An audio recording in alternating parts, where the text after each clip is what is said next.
Hi, everyone. Welcome to our workshop, our virtual workshop, clearly, and we're joining in from our local rooms, wherever that is, whether it's Singapore or Bangkok.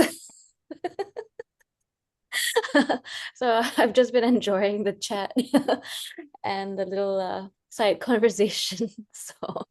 Well, thank you everyone for joining us. I am Sabrina, and I'm the co-founder of Calm Collective Asia. My co-founder Alyssa is also here with us in the background. She's helping us tonight with operations. So thank you, Alyssa, for being Yeah. here as well. Ben, anything you wanna say before I do the whole spiel and stuff? No, no. Thank you. Thank you, Sabrina and Alyssa, for inviting me to do this. I'm really excited about this topic. Yeah, we're excited too. Ben and I were having a chat a few weeks back, and we were talking about what's going on with the people around us, whether they're clients or friends or neighbors, right? And what's coming up for a lot of people is all the changes around AI, around the AI era, around the geopolitical changes, around climate change. There's just been a lot going on, and especially with AI and also in Asia, we're also seeing a lot of offshoring of our jobs. We're seeing that it's really been affecting um, yeah, our work and livelihoods and consequently our self-worth. And I think a lot of us are wondering what's next. So that was really the inspiration for putting together this session today. Dr. Ben, he's an expert as well in many things, but one of them is mindful self-compassion. And you can see here on the right side of your screen that he's going to be hosting a mindful self-compassion course, 10 weeks. I've done it 3 times. So I've actually spent, what, 30 weeks with you, Ben? Oh my God. Right? Yeah, many hours. And it's really hard, right? Self-compassion is super helpful in building inner strength and also in addressing that inner critic that sometimes comes up when our self-worth is questioned, whether in our personal or professional lives. So I highly encourage folks to check this out. Ben, do you want to share anything about this or are No, you I'll ready? say a little bit more about this in the middle of the program. But yeah, again, I think if you had anything to share from your experience, Sabrina, that folks might like to hear, because you've felt strongly about enough about the program that you have been a returner with us. Twice. Yeah, I Yeah. returned twice. Yeah, no, it was just very helpful for me. The first time round, I was like, whoa, lots of things to learn. And that's how Yeah. you're gonna feel today, I think. As an introductory or a newbie to mindful self-compassion. This is developed by Kristen Neff and Chris Germer, Yep. psychologists, right, in the US. It was great. I mean, it was good at the start, but it got even better as I returned. Because it really landed the learnings. So yeah, I'll leave it as that for now. And then I'd like to just jump in and welcome everyone again. I know a few of us have just joined. And what I like to do before we jump into things would be to do a quick check-in with everyone. And we are gonna do that on Menti. So give me a sec. I need to figure out how to do that. Okay, so I'm gonna share my screen on Menti. Alyssa will be sharing the link on chat in the chat. And I invite everyone to scan this QR code or go to the link in the chat. And we will be going into the first question. So just waiting for a few more people to get in. I see the numbers going up.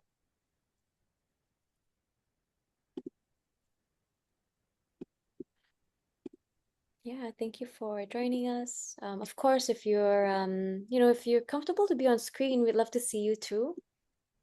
I Otherwise I'm just like looking at Ben and Wendy. Thank you for joining us. Alrighty. Okay, there's a few of us there. The link is still in the chat, so feel free to join us there. So the first question is, what are two words to describe how you're feeling right now? Just to get ourselves landing in this space.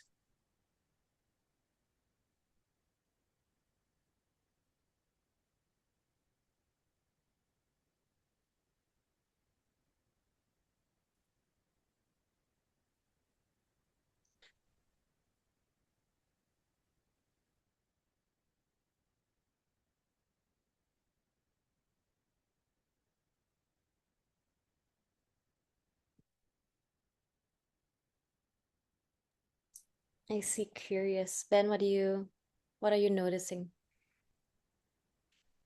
I see people, some people at the end of a long day, some people at the end of a long day, some people dealing with the normal stuff of living a human life.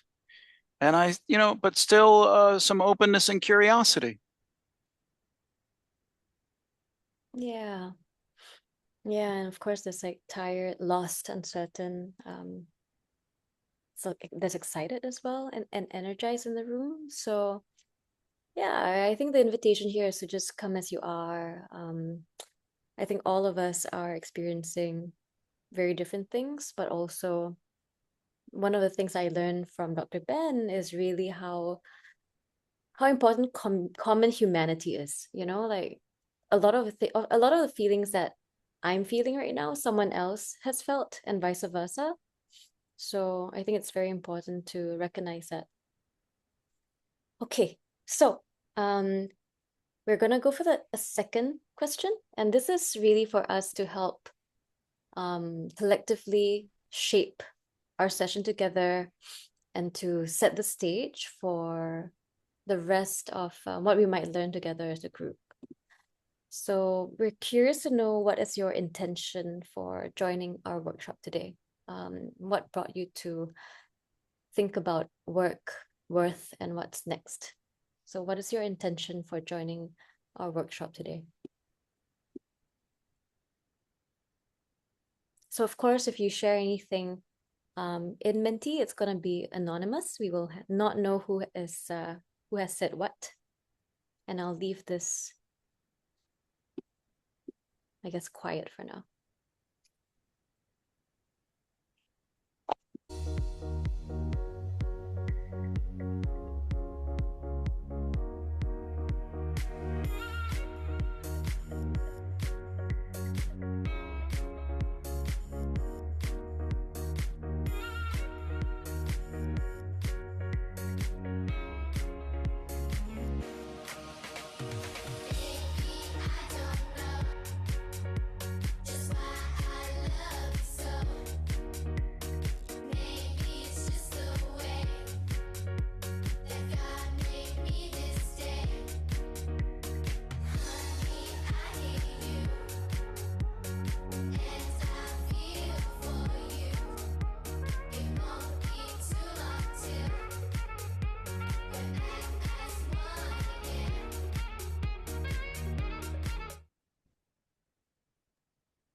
Yep, we're still waiting for a few more responses. It's on Menti. It's still hidden for now. So we didn't want to, get you all to influence each other. But I'll start showing responses.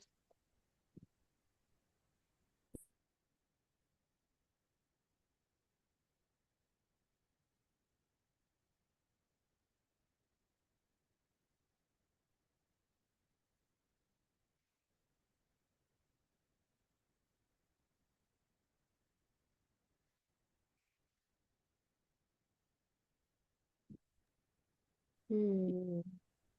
Yeah, Yep. a lot of people navigating how the world is. Yeah. How to find peace and clarity with the current situation. Some of us have left our jobs, and it's like, oof, what's next? Literally. Mhm. Mm. Yeah, it looks like a lot of us are experiencing very similar things. Mhm. Yeah, like you said, Sabrina, a lot of common humanity. Yeah. Well, thank you so much for sharing. And, of course, we are also keeping an eye on the chat. And feel free to share your thoughts along the way. But for now, that's going to be the last of the check-ins. So I'm going to stop share, and I'd like to hand off the time to Dr. Ben. Are you ready, Ben? I'm ready. Always Thank you, Sabrina. And thank ready. you, Alyssa. Mhm. Alrighty. I am ready. Shall we go?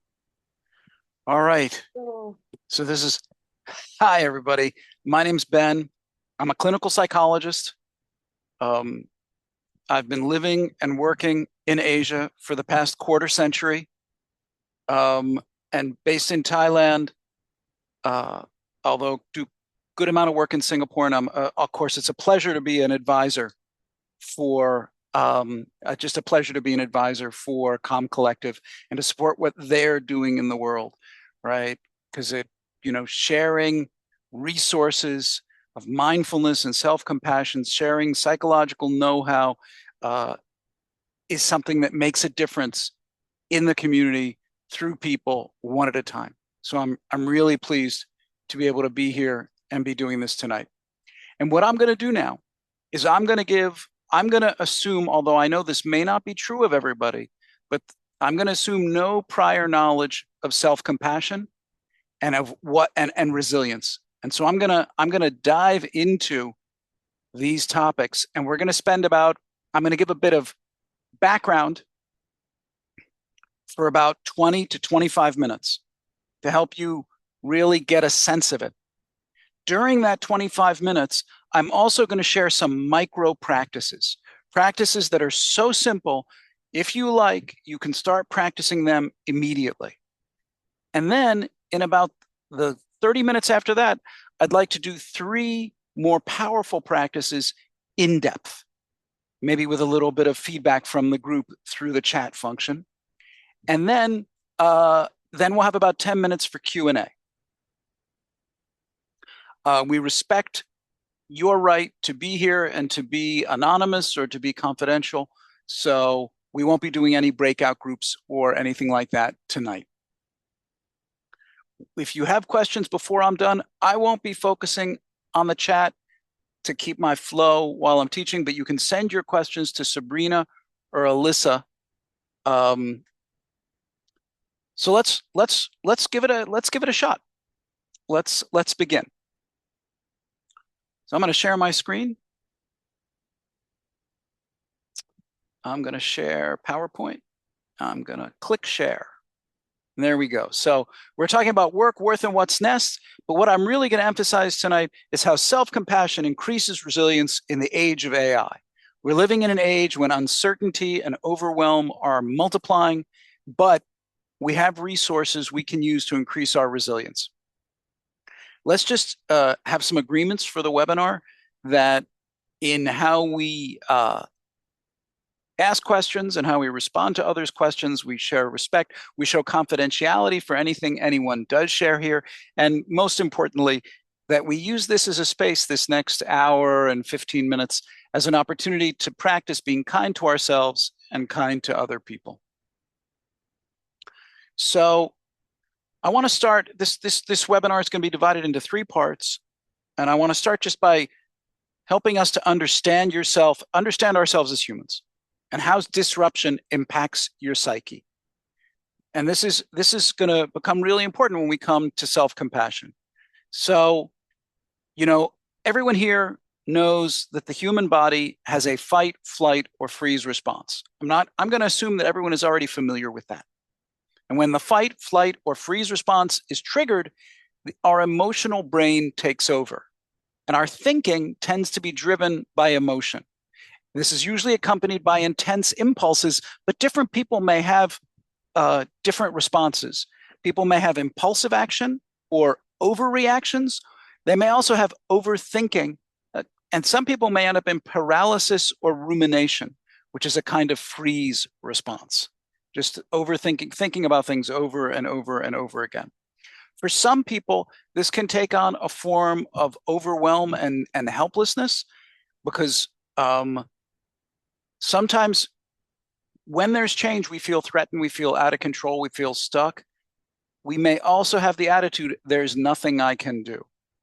And I want to flag that right now, because feeling helpless is a psychological toxin. It multiplies stress and it undermines our resilience versus focusing on the things we are able to do. Now, one of the things that you need to understand is how feeling threatened affects our psyche, right? So if you see what I'm doing here with my hands, and you could do the same thing for yourself at home, put your hands up by your eyes like shutters. Put your hands up by your eyes like shutters. And right now the shutter's open. So you can look around and you can see things clearly. But if you slowly swing the shutter shut, this is what happened as we get stressed. Our view narrows. Psychologists refer to this as the narrowing of attention. A sense of threat narrows our attention, and we lose a broad and open perspective. This is going to become really important when we're thinking about how to do things like how to deal with career disruption or getting a job, and understanding what state am I in right now? Am I in this kind of more narrow state, or am I in a more resilient state? Now, I want to just really briefly introduce some of the psychological characteristics of resilient responses. This is not a complete list, but these are the ones I'm going to focus on tonight. Some of the psychological characteristics of resilient responses are flexibility, persistence, determination, and stamina. So flexibility is this characteristic of adaptability. Resilient people can try doing things one way, but they don't get stuck on it. If that doesn't work, they can shift to something else. Number two, persistence. Persistence has the quality of perseverance, just trying over and over again, not giving up.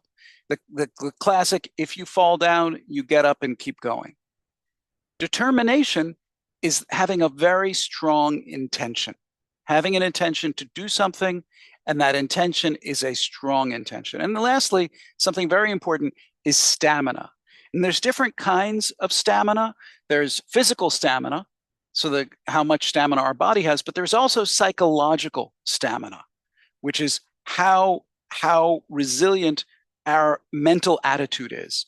For example, if you think of it in terms of football, a football player needs a lot of stamina if you're in the 85th minute of the game and you're down 2-0, right? And what is your attitude right in the 85th minute of the game and you're down 2 goals to 0, right? When you have psychological stamina, you still believe the game is winnable, right? And you're determined, you have the intention to act and to move in that direction as much as you possibly can.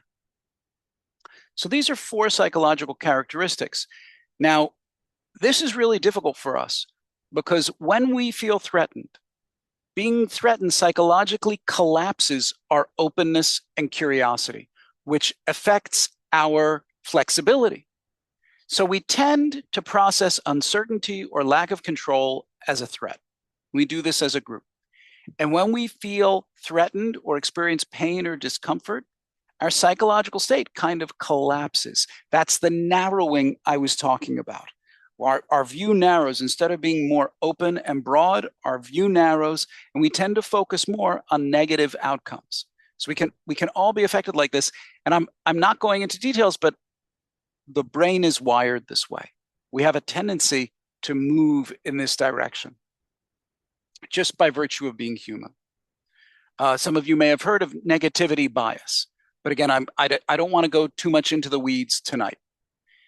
Now there's an issue here that some of you already mentioned about your self-image or self-worth and your work identity. And I'd like everyone here to take a moment and reflect, how much is your self-image or sense of self-worth tied up with your work? Like on a scale, just for yourself, on a scale of 0 to 100, what percent of your self-image is the same as your self-image at work, or the sense of, because when your self-image and self-worth are tied up in work, disruption to work disrupts our self-image and self-worth, right? If my identity is always as I'm someone who earns a lot of money, there's vulnerability there. The vulnerability is that things can change and we go through periods of disruption.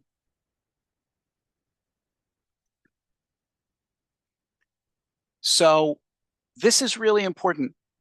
If you feel this is the case for you, you might want to practice to develop a more resilient self-image where your sense of self-image and self-worth are based on your personal strengths and abilities.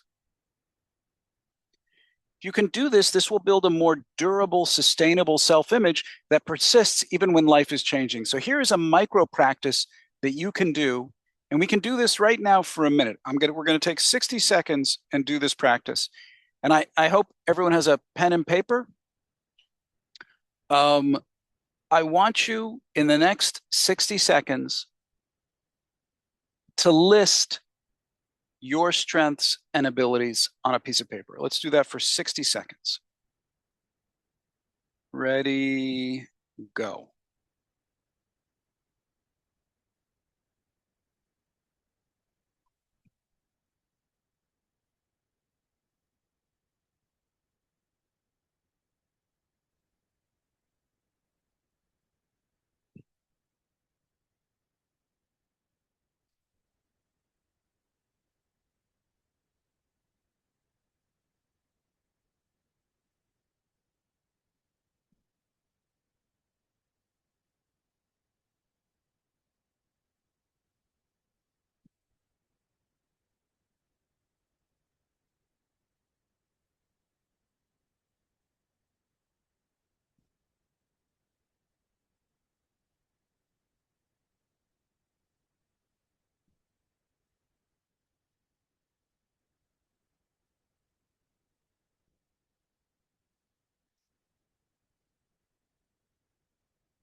Okay, that's 1 minute. And see, so this is a kind of micro practice where you focus your attention on your own strengths and abilities, because your strengths and abilities are something that's a sustainable resource for you, right? And you can keep coming back to that.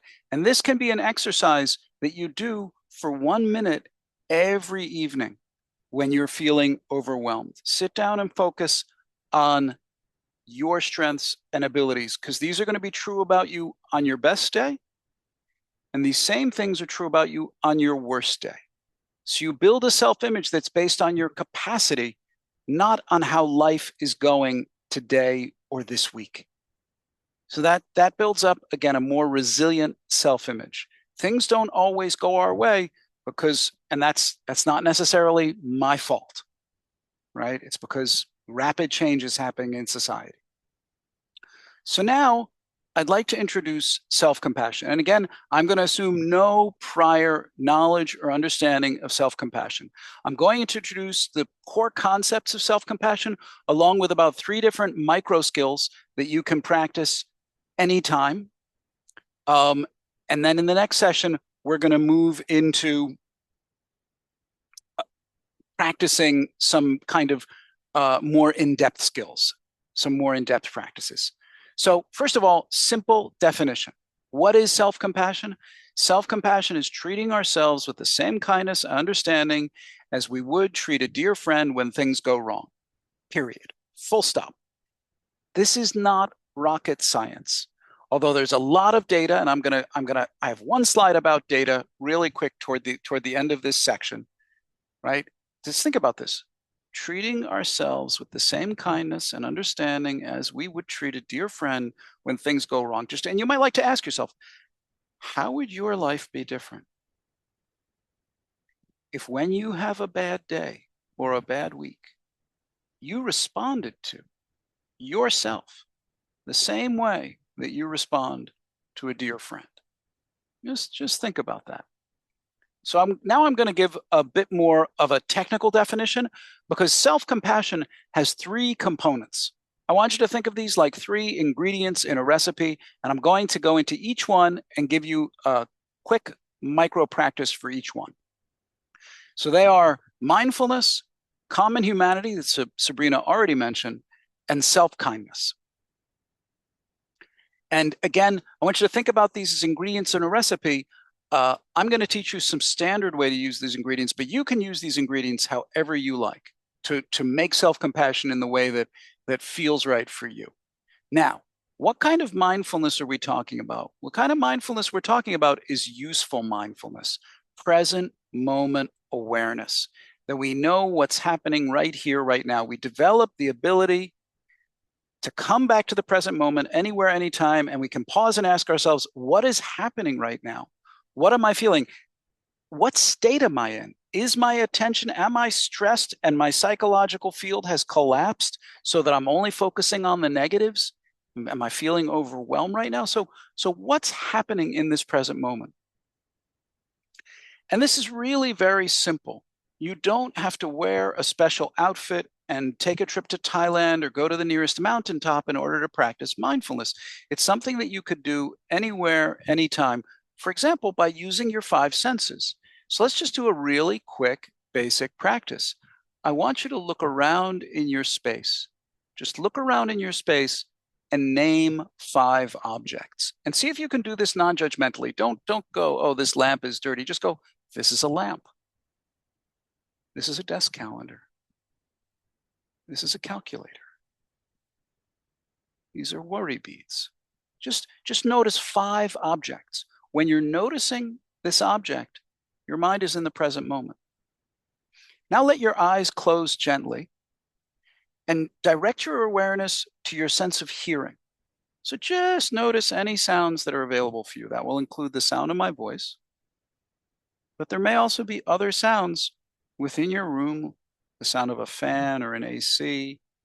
Maybe there's other sounds coming from outside your room. This is what you can hear right now. Now direct your attention to your sense of touch. Feel yourself in contact with this chair.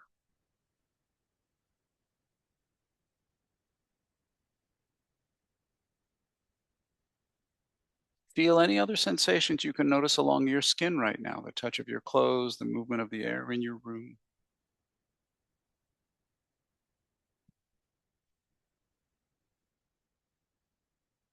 Now direct your awareness to your sense of smell. Notice any aromas that you're aware of at the moment, or the absence of aroma.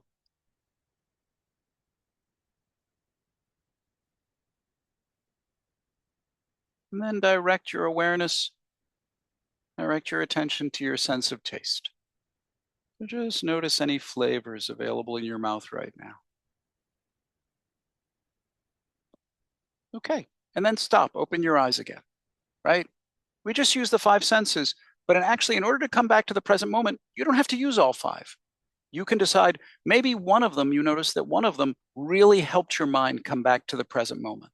So just use that one, like your sense of sight or your sense of hearing or your sense of touch. And then you can use it to practice this micro practice, STOP, stop. So this is useful mindfulness for daily life. And this is something you can do in just 30 seconds. Just S, stop, pause right where you are. T, take one breath or use one sense. O, observe. What are you feeling and thinking right now? What state are you in right now? And then P, proceed. You might continue doing what you were doing before, or your direction might change in a more flexible way once you notice what state you're in. So again, this is a micro practice that you could start doing tomorrow and practice for 30 seconds or 1 minute at a time. Just stop. STOP. This is a really useful way to develop more awareness. You can set a reminder, or you can just you can do it on the hour. Just train yourself in this habit of bringing a little bit more present moment awareness into daily life. The second ingredient is common humanity. And this is something important in that there's something that this human nervous system does. There's something that our human nervous system does where when we feel pain or stress, we have a tendency to feel alone, separate, or different. And so when we develop common humanity, we learn to recognize ourselves as a human being. And we learn how to recognize that so many of the things that happen to us are not our fault. So, for example, we begin to recognize that every one of us has a body, a brain, and a nervous system. That we all have similar feelings and similar suffering, even though it's not identical. And that the tendency to suffer is built into us in our nervous system. As I mentioned to you before, when we get stressed, our psychological state collapses. Our psychological state narrows into this kind of tunnel vision. That doesn't happen because you're weak or you're different. And in fact, at the moment that we suffer, we're not weak or different. We're human. And this is a very powerful stance.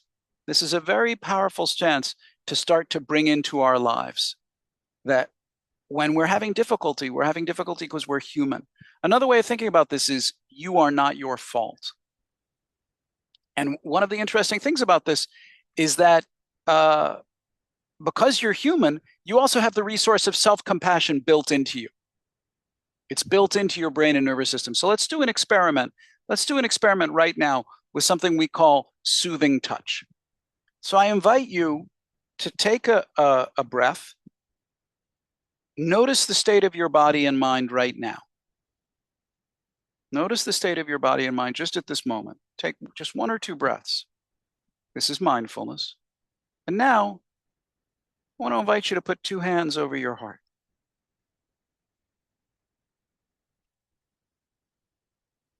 Put 2 hands over your heart. And just listen to the response of your nervous system. And your nervous system will have one of 3 responses. Your nervous system will say, I like this. Or your nervous system will say, I don't really like this. Or your nervous system will say nothing. It will be pleasant or neutral or unpleasant. And take a moment and extend this. Extend your hands up to your shoulders and kind of, or the tops of your arms, and give yourself a hug. And just listen. Think of this as an experiment. Notice how you feel.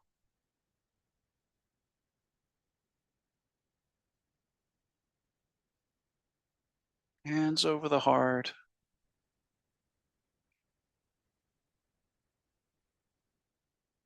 If you like, on YouTube, there's about a 15-minute video of me guiding this practice in many different postures and explaining some of how this works.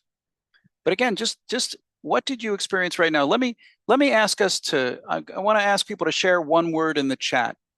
When you offer yourself a little bit of soothing touch right now, how do you feel? What's one word that describes how you feel right at the moment when you either put your hands over your heart or give yourself a little hug? What happened for you? Wendy felt relaxed. Thanks, Wendy. How about other people? Michelle felt a sense of peace. Angela felt loved. Sabrina felt held and reassured. Gelsey felt understood. So notice, your body has a real physiological response that manifests as a feeling. Yongsheng felt relief.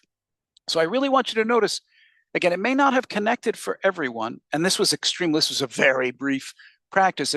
This was a very brief practice. This is a reality of being human. Sometimes being human is different, but we can also be a resource for ourselves. And Jana felt that it was soothing, actually. Okay, great. So I'm going to keep moving on now. So the third ingredient of the first 2 ingredients were mindfulness of the present moment. And the second ingredient was common humanity. This third ingredient is self-kindness. Now, I don't need to train any of you to be kind.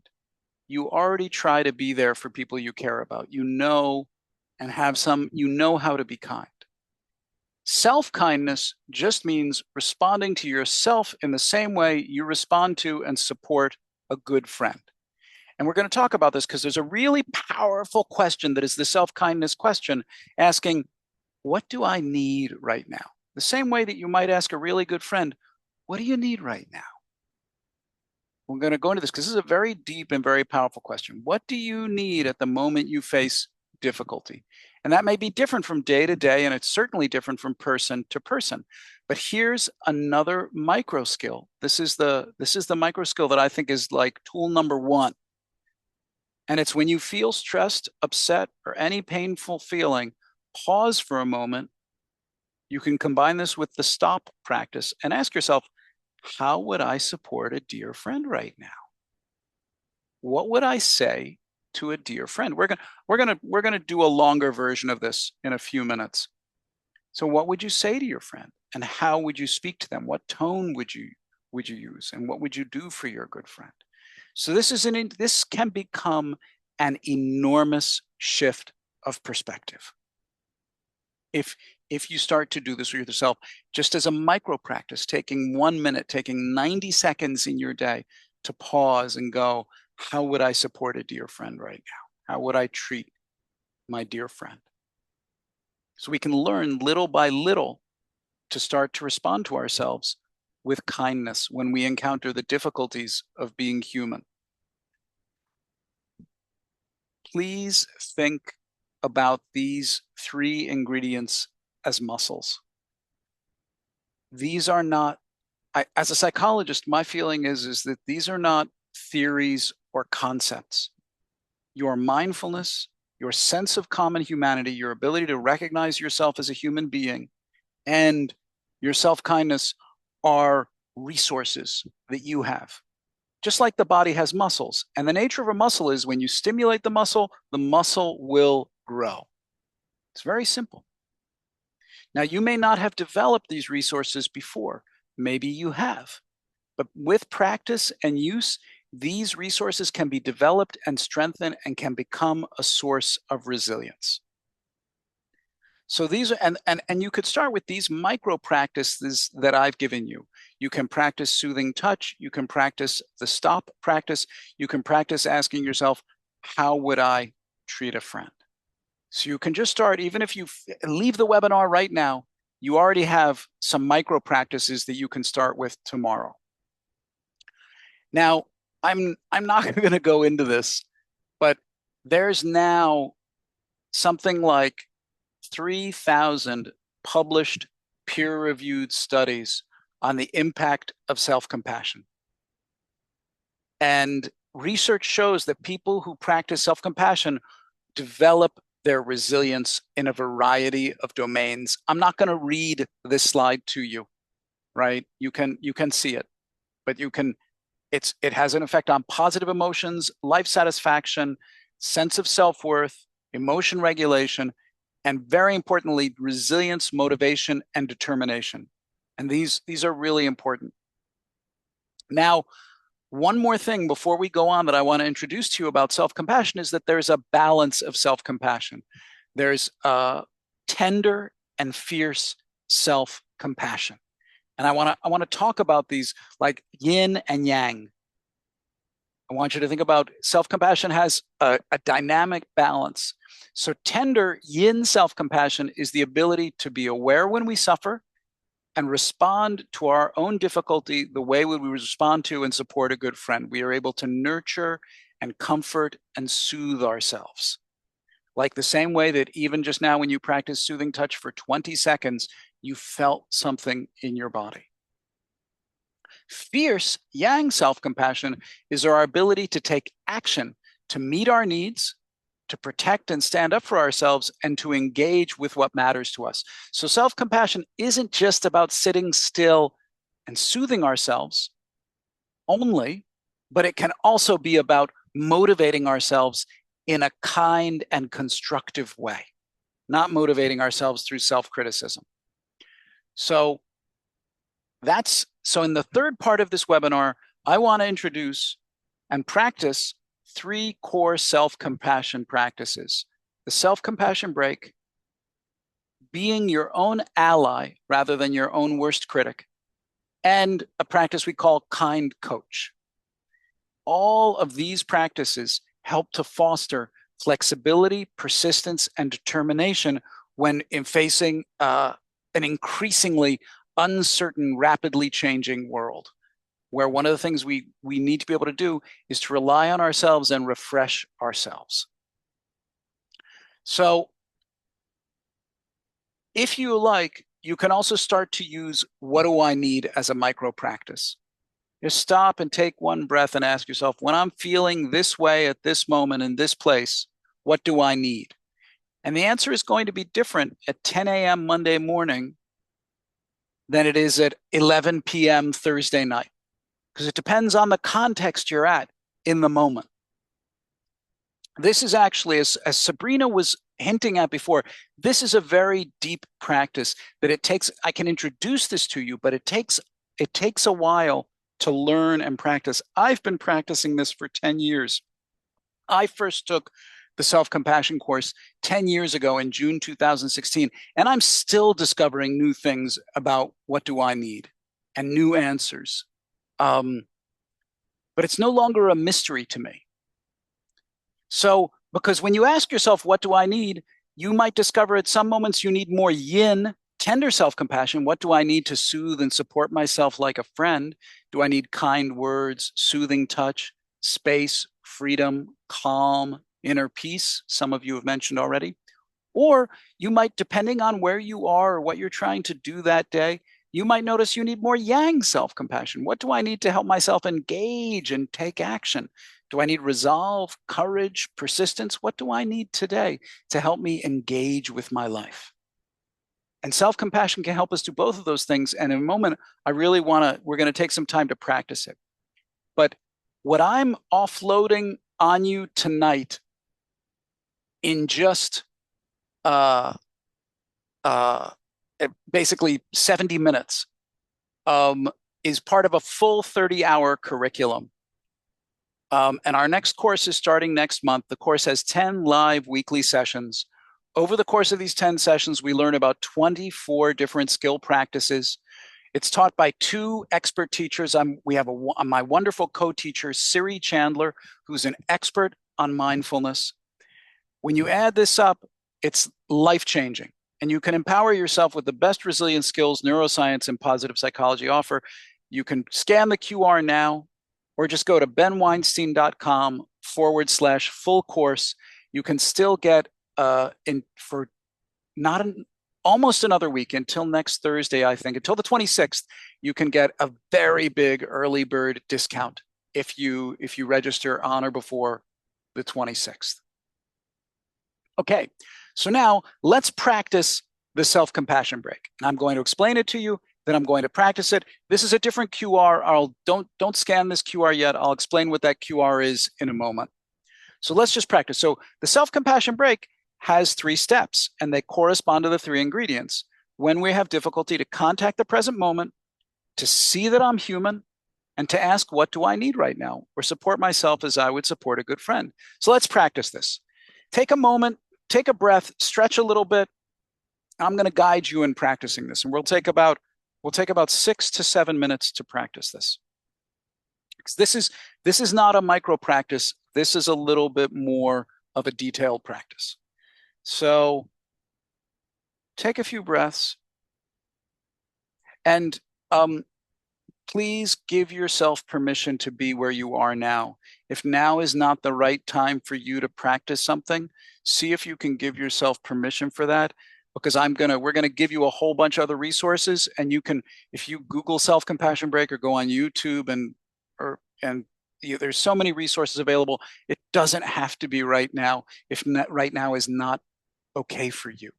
If you're already in a state of great overwhelm, maybe you don't need that tonight. But you decide for you. Please check in with yourself and see what the kind way of responding to yourself is. If you'd like to practice, the invitation now is to close your eyes and bring into mind something that's stressing you. Something happening in your life now. This might be something related to your career or what's going on with your job. This might be something personal in your personal life. But as a beginner, please choose something whose intensity is mild or moderate so that you can learn to develop your self-compassion muscle and you don't overwhelm yourself. Please don't choose something that is very intense or overwhelming. Again, as a beginner, we want to build this muscle slowly but surely. So if many different situations arise in your mind, please give yourself permission to just choose one and just visualize the details of that situation. Where does this happen? Who is involved? What is said?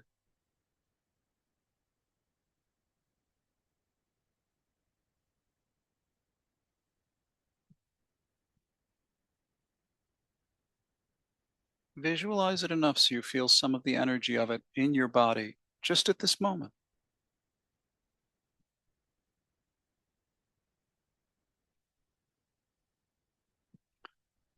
And then begin to practice by shifting your attention away from those details of that situation and bring your awareness back to yourself right here, right now.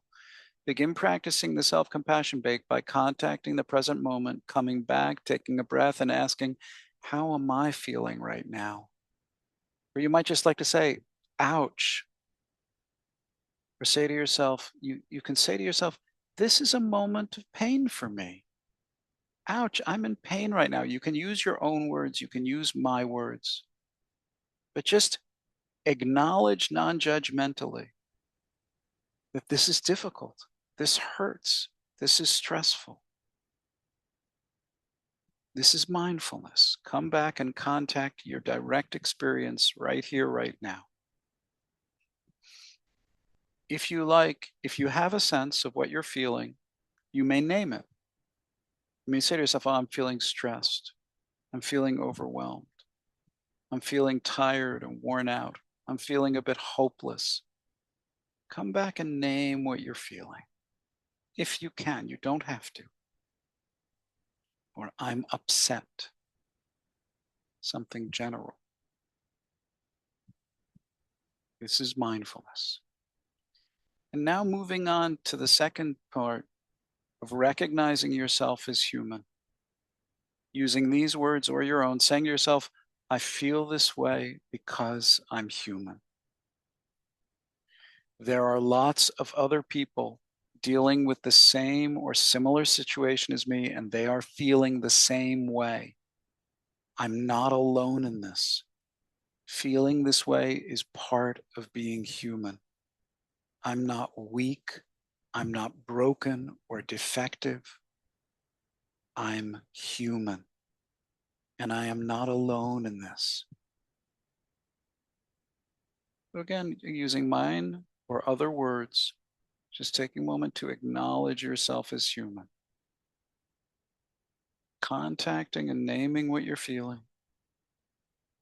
And recognizing your experience as part of being human.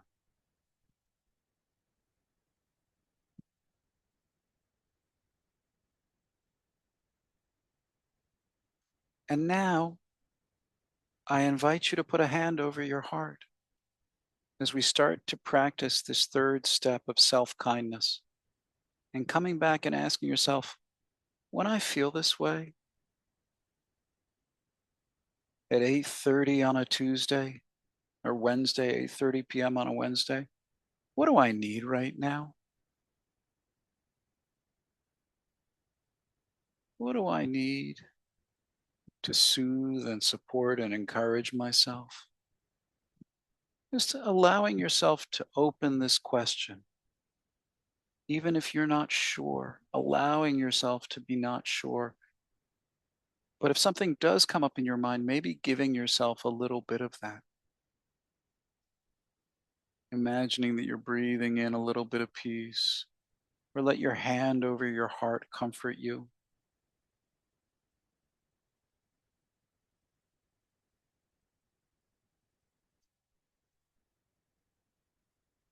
If nothing's coming to you, imagine that you had a good friend facing the same situation and feeling the same way you are now. And even if you couldn't fix it for them or solve it for them, what would you say to support and encourage your friend? What would you like to whisper in their ear?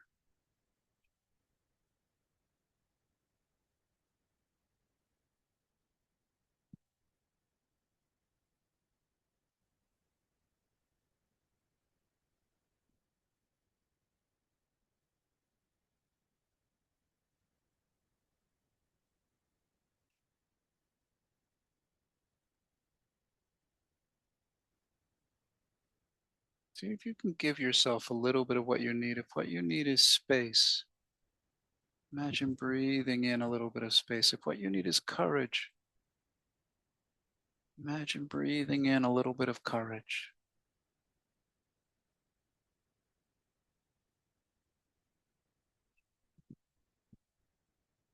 Or if there are some kind words you'd say to a friend, could you try offering those same kind words to yourself?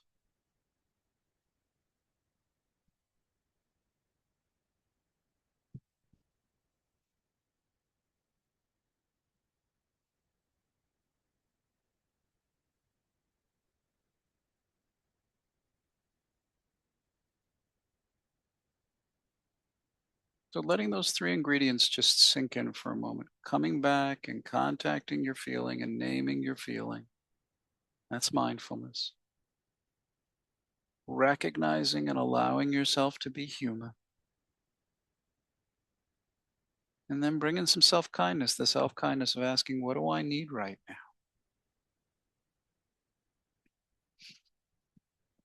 These are the ingredients of the self-compassion break.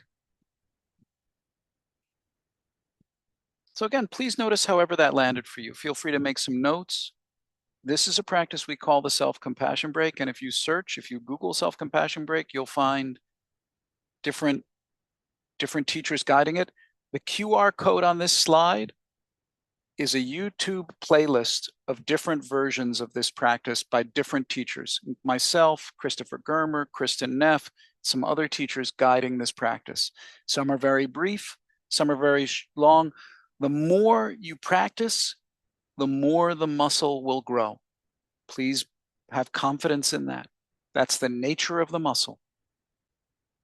The nature of the muscle is that when you stimulate the muscle, when you challenge the muscle a little bit, the muscle will develop. That, excuse me, I need a sip of water. That is the nature of the muscle. Okay, good. So that's the first practice, in-depth practice I want to share with you, the self-compassion break. And hopefully, again, you can practice that in 5 minutes. And one of the things that's really amazing, and there are different versions of how to practice this with recordings, but once you learn how to do this, many people who take our program report that they learn how to do this and they can do this for themselves in just 1 or 2 minutes once they've practiced it a half a dozen times. It starts to flow more naturally and become more automatic for them. So it's really wonderful, resilient, self-supportive practice. So remember, you can practice this in daily life when you notice strong emotions.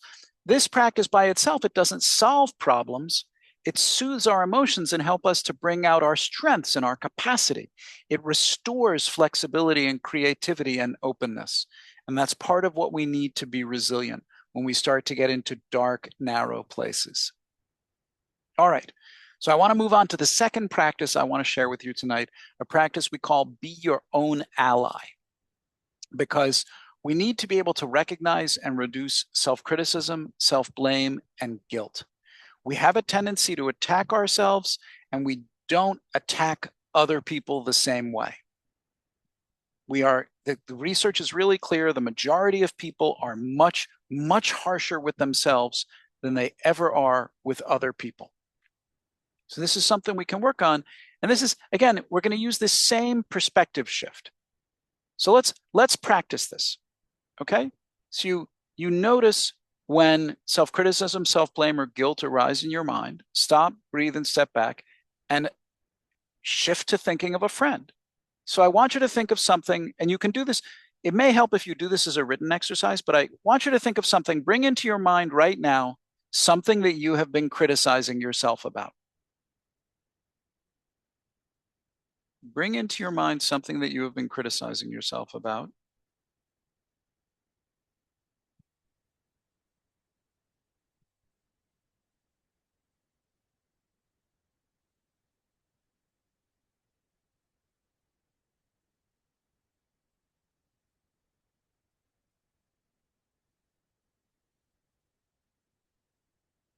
And now take a breath.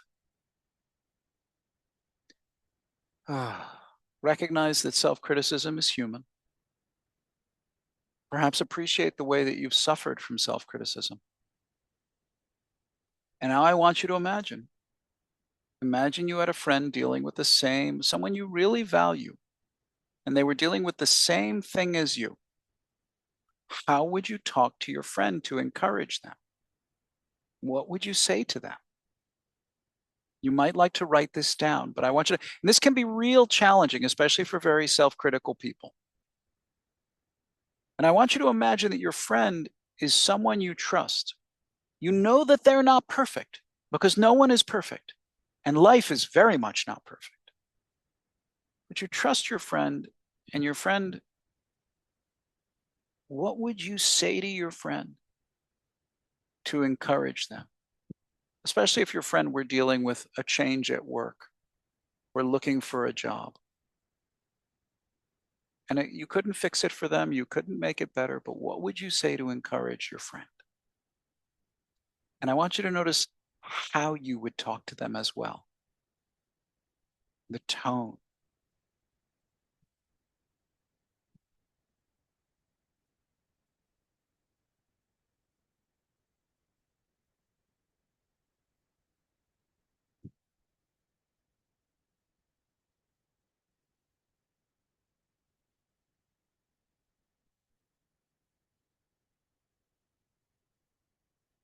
This can be, if you're going to practice this, I recommend you do this as a written exercise, because this, our habitual tendency to be self-critical can take a little bit of concentration and focus to gradually shift. So if you're a very self-critical person where the self-criticism is arising like automatically and spontaneously in your mind, you might have to bring a little bit of determination to this, right? That is, say, a strong intention to substitute encouragement for self-criticism. Okay, all right, good. We're doing good on time. So let's move on to the third practice I'd like to share with you, which is this is a practice of fierce self-compassion that I like to call build your own inner Ted Lasso. How many of us are familiar with Ted Lasso? I hope. Ted Lasso, the first season of Ted Lasso is one of my favorite shows because I love the way he behaves in Ted Lasso. And if you haven't seen it, I strongly recommend it. Oops, sorry. I was just trying to see. So now you don't have to use Ted Lasso, but I'm just using Ted Lasso as an example. He's a kind coach. He can motivate people with kindness. And this is, we're using yang self-compassion, right? We're not just soothing ourselves, but we're going to encourage ourselves. So here's what I want you to do. And again, let's close your eyes. Close your eyes. And I want you to bring in mind something in your life that you would like to motivate yourself about. Bring into mind something in your life that you feel you'd like to have more motivation.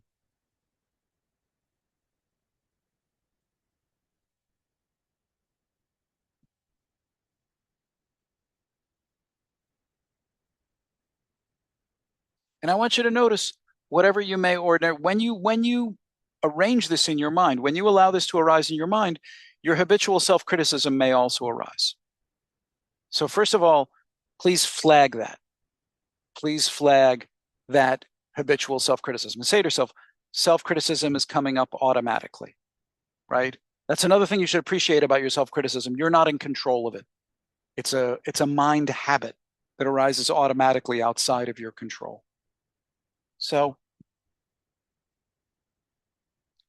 now what I want you to imagine now is I want you to visualize a Ted Lasso-like figure. So if you've seen Ted Lasso, you could visualize Ted Lasso. But for you, it could be someone else. I want this to be someone, a figure that you associate with kindness, but also with these other qualities I mentioned to you: persistence, determination, and stamina. So that might be someone else that you have met, a wise member of your family. It might be a spiritual leader. It might be someone whose book you've read. But I want you to visualize this wise individual and to recognize what wisdom is. Wisdom is in part the recognition that life can be really difficult sometimes. And that's not our fault. And that one of the best ways out of difficult situations is to persist and to be determined and to have stamina. And I want you to see if you can, I want you to visualize your Ted Lasso, your kind coach. Your kind coach wants you to do your best. Your kind coach knows that you are not perfect. And your kind coach does not expect you to be perfect. But they do want to say what's right to help encourage you today to do your best today. So I want you to think about what would your kind coach say to you to help you manifest that energy today? This can be challenging, so see if you can take some time. And again, you may like to write these words down. If it helps you to focus, I invite you to make a fist, which is a symbol of determination, and to put the fist over your heart as a focus to symbolize your determination to manifest this fierce self-compassion energy. It's a symbol of not giving up, of going forward, of facing life today as best you can.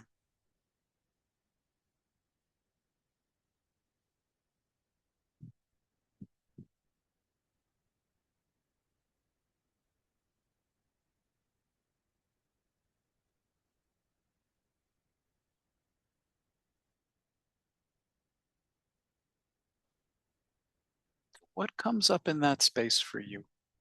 Please make note of it. What words do you hear?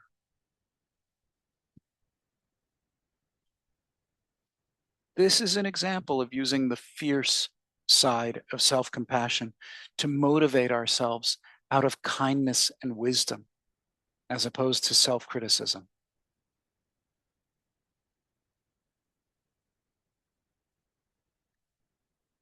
Okay, so those are three practices that I want to share with you. Those are three practices that I want to share with you. And just a few more notes about that. And we've already got some questions, so we'll do some Q&A as well. We'll spend some time to do Q&A and ask for a little bit of participation from you all. So actually, let's do that right now. We just practiced three practices really quickly. We did the self-compassion break. We did being your own ally to work on self-criticism. And then we did kind coach, starting to build up your own inner energy of wisdom and motivation in the face of life difficulties. Which one of these three connected for you? Let me invite you to share in the chat. Which one of these three connected the most for you tonight? And what was your experience? I'd like to, if you're able to, please share in the chat what connected for you.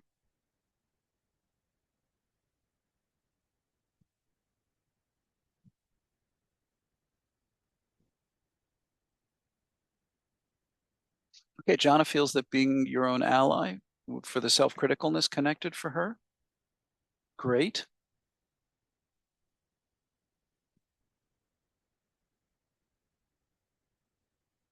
How about for others?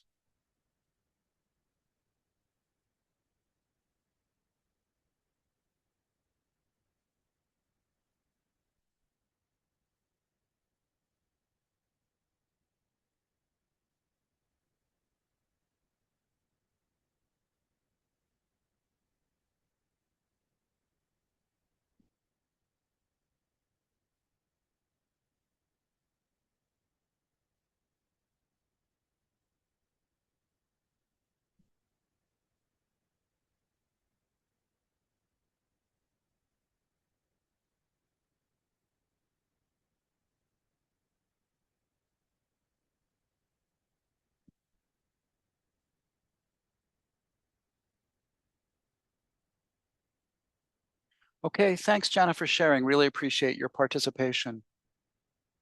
Wendy feels that kind coach connected for her. Okay, good. Um, Sabrina, why don't you come back in now?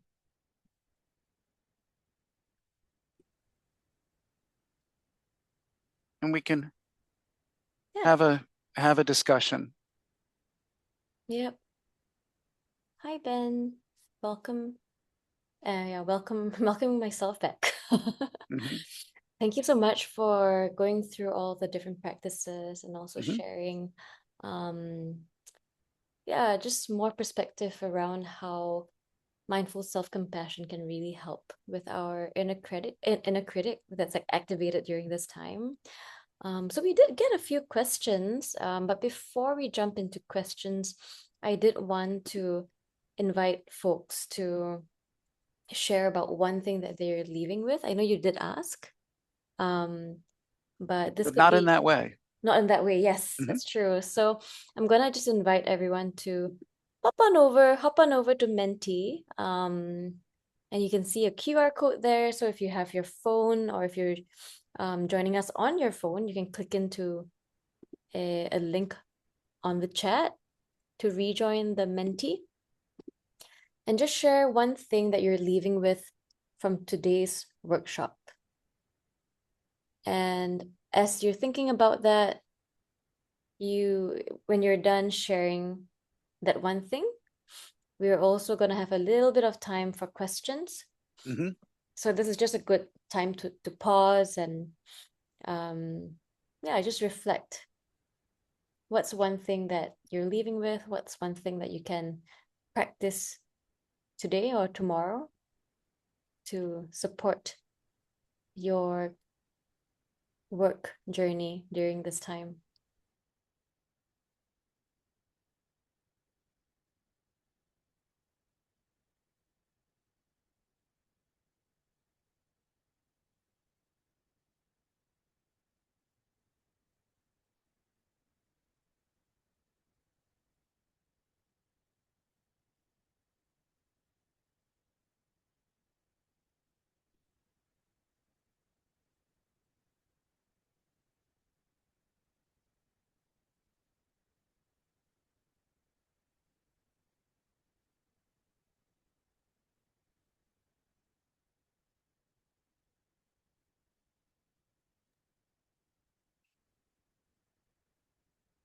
All right, I'm gonna start showing responses and still feel free to continue sharing.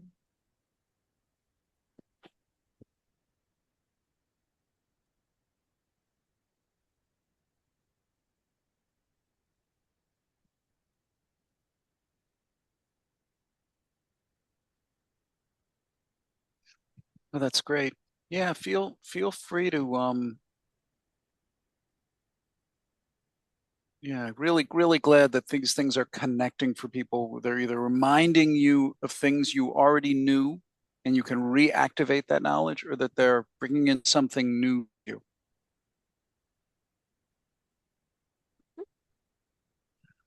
Yeah, thanks so much for reflecting and sharing. And then I'm not sure if you saw the questions in the in the chat earlier. I didn't. No? Okay, so we've got some. And yeah, I just wanted to share that, this session was also helpful for me to remind myself that, yeah, firstly, that soothing touch, I wrote that that's accessible to me anytime. I always forget to be in my body. I'm in my head a lot, worrying. So it helps a lot to just remember to ground myself. One of the mindfulness practices I do every morning is literally to feel the soles of my feet as I brush my Mm. teeth. Mhm. And just being able to breathe and slow down the body helps me calm the mind a lot. Yeah. So maybe I can kick us off with one question for Ben. What's one way that you practice mindful self-compassion when you're facing uncertainty? You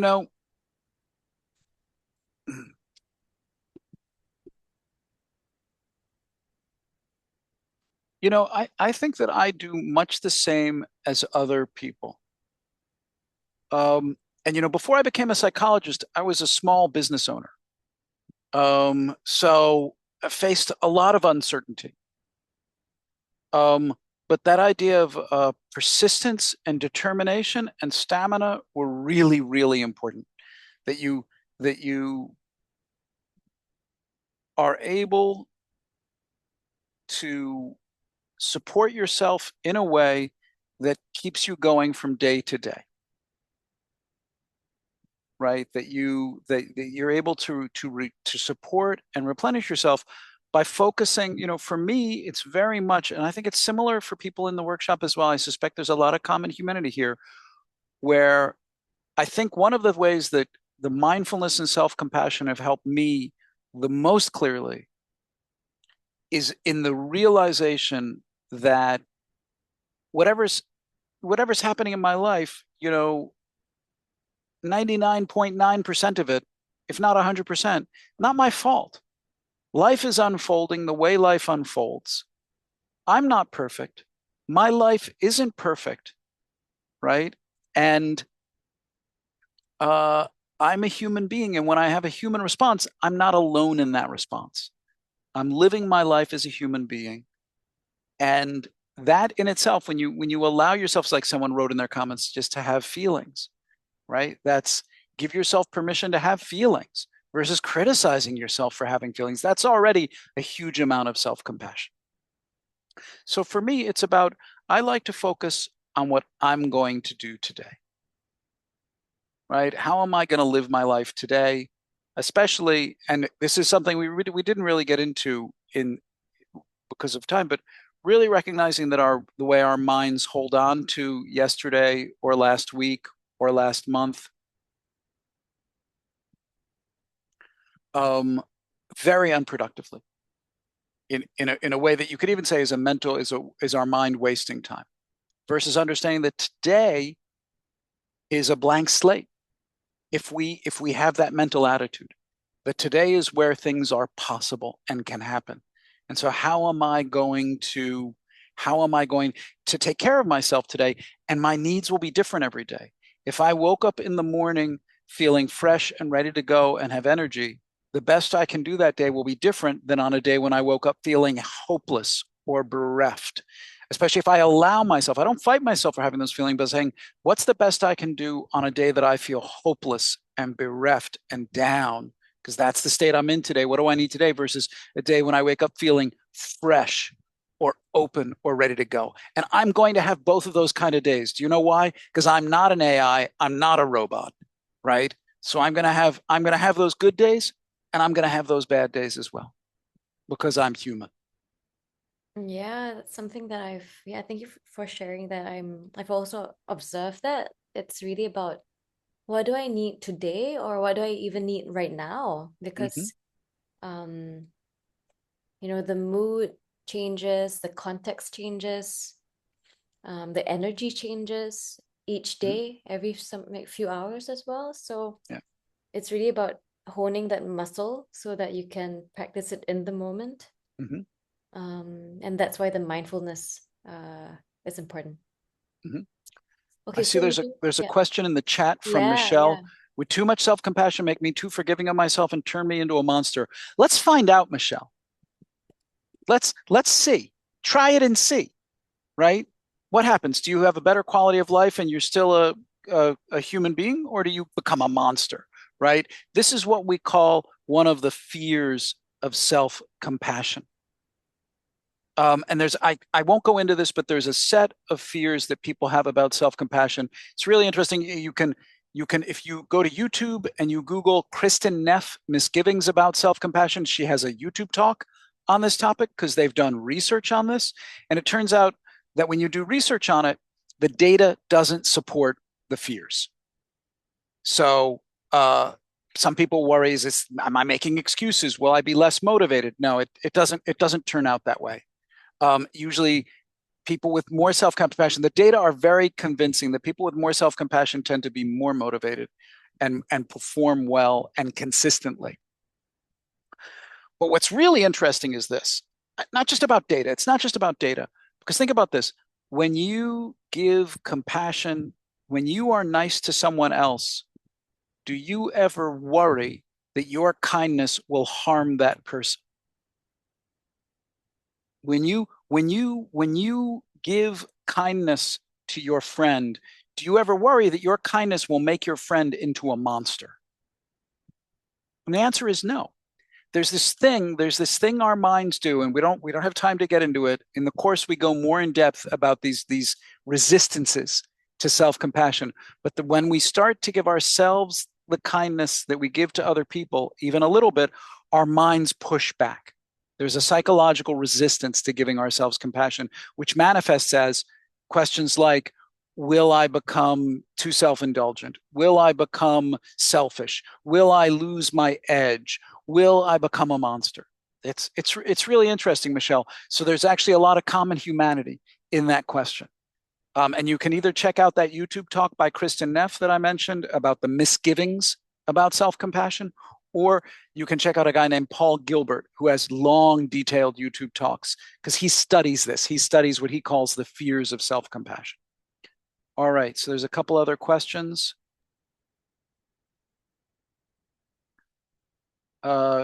What if when we do sit down and we write out, what happens if we stare at it and be like, are you sure that's a good strength? Are you sure that's even an ability? Right. So that's, again, as far as I'm concerned, Jana, that's self-criticism coming up when we do that. So that's our resistance to that. And that's why my recommendation is to do that for 1 minute every night. Like do that for 2 weeks.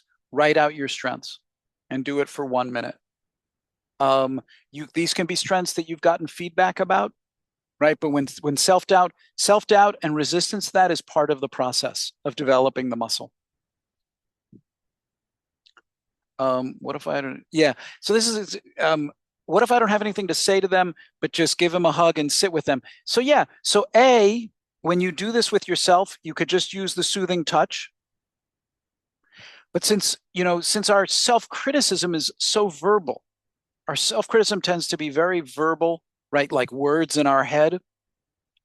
So the words that reflect that, Gelsey, might be something like, I'm here for you. I'm here for you. I've got you. It looks like Gelsey may have left already, but okay. Yeah, but it's still, I learned that one from there was a video of Thai Thich Nhat Hanh, Mm-hmm. and he's a Vietnamese monk for those who don't know him. And for him, it's as simple as saying, I'm here for you, Mm-hmm. just being with the person. Because sometimes giving I don't know, from my experience, receiving a hug, sometimes I'm like, I don't know what you mean, you know? Mm, Yeah, the words do help when mm. when it's followed or when it's delivered with the action. Hmm. I think we are good to start wrapping up. Yeah. Agree. And so I just want to thank everyone for staying till the end. This is our first time doing a 90-minute session for the public, and I know there are a lot of folks who couldn't join us because of, work, life. So thank you for also being brave enough to show up for the full session. And this session is recorded, so it will be shared as a replay if you need to watch it again or have it as a resource. So thank you so much for coming down. And lastly, I wanted to share my screen, which is over here. We do appreciate any feedback that you can share with us about the session. There are questions like, would you share this workshop with a friend? Yeah, things like that. And if you have any other thoughts around what kind of programs or workshops, resources that we can bring to you, do let us know. We would love to hear from you, and it will help us create and deliver better programs in the future. So you can also get the link in the chat, or you can just scan the QR code. Otherwise, let's stay connected on LinkedIn, Instagram. We're also on Telegram. We have a newsletter, so you can find that online somewhere. And Dr. Ben, anything else you want to share? Maybe about the upcoming course again? No, we're thrilled to be here. Thanks everyone for staying to the end. If you're interested in the course, check it out on my website and share it with other people. If you know someone, maybe it's not right for you, but if you know someone who you think might benefit, the program is something where we see people. One of the reasons I teach the program is because as a psychologist, my job is about helping people change. And I find the effect of the 10-week program to be remarkable in terms of people, in just 10 sessions already starting to make significant changes in their perspective, which will eventually lead to changes in behavior as well. Yeah, big time. I think, but I'm not sure, but I think I took the course, 3 courses in 4 years or something. Hmm. And it's really helped me with my inner self-talk. I'm a much better ally to myself than I was. So thank you for bringing this to Asia. Alrighty. Well, feel free to follow us and see you next time. We're gonna end the session now. Thanks, everybody. Thank you, everybody. Take care of yourselves. Bye. Try to practice a little bit, 1 minute a day.